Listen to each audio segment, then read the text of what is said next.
आता बघूयात दिवसभरात दिग्गजांनी केलेल्या मतदानाबाबतच्या टॉप 9 बातम्या। सरसंघचालक मोहन भागवतांनी सकाळी 7 वाजताच बजावला मतदानाचा अधिकार। देशाच्या विकासासाठी सर्वांनी मतदान करण्याचं भागवतांचं आवाहन। नागपूरमध्ये उपमुख्यमंत्री देवेंद्र फडणवीसांनी सहकुटुंब बजावला मतदानाचा अधिकार। फडणवीसांच्या आई पत्नी अमृता फडणवीसांनीही केलं मतदान।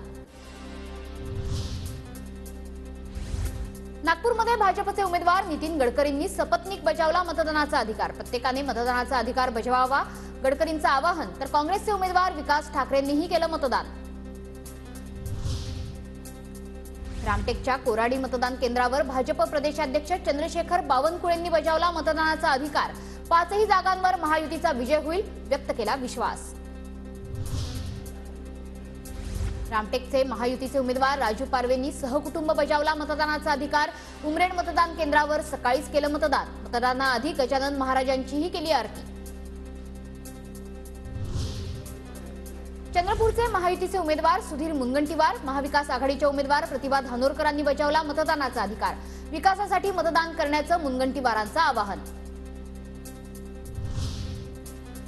भंडारा गोंदियाचे महाविकास आघाडीचे उमेदवार डॉक्टर प्रशांत पडोळे आणि महायुतीचे उमेदवार सुनील मेंढेंनीही बजावला मतदानाचा हक्क। मतदानासाठी मोठ्या संख्येनं घराबाहेर पडा, दोन्ही उमेदवारांचं मतदारांना आव्हान। प्रफुल्ल पटेलांनी सपत्नीक केलं मतदान। गडचिरोली चिमूर लोकसभेसाठी विजय वडेट्टीवारांनी कुटुंबासह बजावला मतदानाचा हक्क। चंद्रपूर जिल्ह्यातील ब्रह्मपूर येथे वडेट्टीवारांचं मतदान। गडचिरोली चिमूर लोकसभेचे महाविकास आघाडीचे उमेदवार नामदेव किरसान यांनी बजावला मतदानाचा हक्क।